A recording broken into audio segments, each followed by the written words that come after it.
Assalamualaikum warahmatullahi wabarakatuh. Saya Marsana Zibastia Putri dari kelas 11 MIPA 4, absen 19. Di sini saya akan menyampaikan peninggalan William Daendels dan Thomas Stamford Raffles.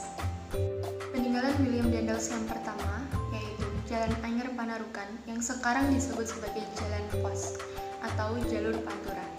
Salah satu peninggalan penjajah Belanda yang masih bisa dirasakan hingga saat ini adalah Jalan Pantai Utara atau Pantura, atau yang dikenal dengan sebutan The Groot Postweg atau Jalan Raya Pos dari Anyer ke Panarukan. Jalan ini juga memperpendek waktu tempuh perjalanan dari Surabaya ke Batavia yang sebelumnya ditempuh 40 hari bisa dipersingkat menjadi 7 hari. Pada awalnya, setiap 4,5 km, jalan ini didirikan pos penjagaan sebagai tempat perhentian dan penghubung pengiriman surat-surat. Tujuan pembangunan Jalan Raya Pos adalah memperlancar komunikasi antar daerah yang dikuasai Daendels di sepanjang Pulau Jawa dan sebagai benteng pertahanan di pantai utara Pulau Jawa. Peninggalan William Daendels yang kedua yaitu ada Gedung A.A. Maramis di Jakarta yang dulunya dipakai sebagai gedung keuangan. Gedung A.A. Maramis atau Gedung Daendels yang berlokasi di Jalan Lapangan Banteng Timur ini merupakan gedung bersejarah. Di balik kokohnya gedung ini ada sosok Daendels di balik berdirinya gedung putih ini. Gedung yang dikenal dengan nama A.A. Maramis atau Daendels ini dibangun pada 7 Maret 1809 atas prakarsa Gubernur Jenderal Hindia Belanda Herman William Daendels. Bangunan ini berhasil diselesaikan pada tahun 1828 dan diresmikan oleh Komisaris Jenderal L.P.J. Dubus de Gisignis. Di bekas gedung ini didirikan gedung baru yang merupakan gedung utama Departemen Keuangan. Peninggalan Daendels yang ketiga yaitu ada Pangkalan Armada Laut di Ujung Kulon. Ujung Kulon pada masa kolonialisme pernah tercatat menjadi tujuan pembangunan pangkalan perang. Menurut catatan Helwani Mikrop mengenai pangkalan perang di Ujung Kulon. Setelah VOC dibubarkan, kemudian segala hal yang berkaitan dengan hutang piutang dan sebagainya dikuasai pemerintah Belanda dengan menyebut Hindia Belanda. Ditunjuklah Daendels. Pekerjaan pertama Daendels adalah membuat pangkalan angkatan laut di Ujung Kulon. Untuk itu, Daendels memerintahkan kepada Sultan Banten. Melalui utusan Sultan yang datang ke Batavia, Daendels memerintahkan supaya yang pertama, Sultan harus mengirimkan 1.000 orang rakyatnya setiap hari untuk dipekerjakan di Ujung Kulon. Yang kedua, Sultan harus segera menyerahkan Patih Mangkubumi warga Diraja ke Batavia. Yang ketiga, Sultan supaya segera memindahkan keratonnya ke daerah Anyer karena di Surosowan akan dibangun benteng Belanda. Selanjutnya, peninggalan Thomas Stamford Raffles, yaitu penerapan sistem karesidenan.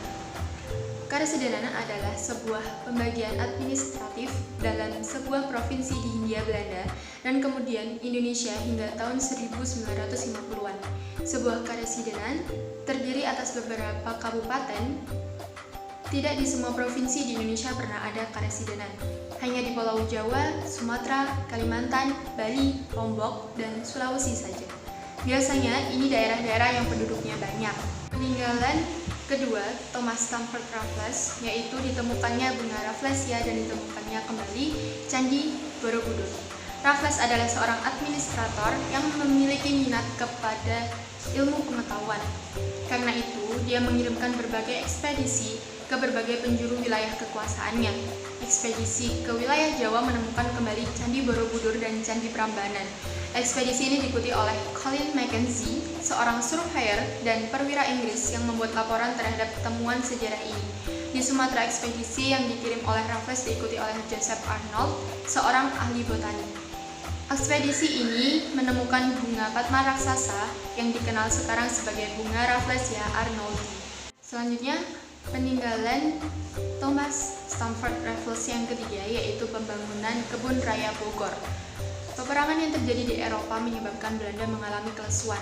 Kerajaan Belanda pun mengembangkan ilmu pengetahuan, maka dikirimlah Cornelis Theodorus Eloot dan J.J.B. Baron van der Capellen ke Indonesia dengan Profesor Caspar Georgi Karl Reinwald selaku penasehat perkebangsaan Jerman yang berpindah ke Belanda, yang kemudian pada tahun 1816 diangkat menjadi Direktur Pertanian, Seni, dan Pendidikan untuk Pulau Jawa. Reinwald langsung memulai riset dalam bidang ilmu tumbuh-tumbuhan.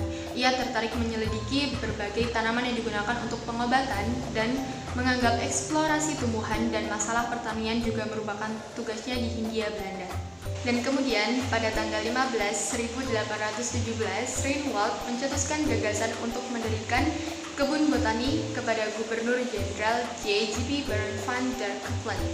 Gagasan tersebut kemudian disetujuinya. Akhirnya, pada tanggal 18 Mei 1817, Gubernur Jenderal J.G.B. van der Capellen secara resmi mendirikan sebuah kebun raya di kota Bogor, yang saat itu disebut Wittensorp dari bahasa Belanda yang berarti tidak perlu khawatir, dengan nama Estlands Plantentuin te Wittensorp.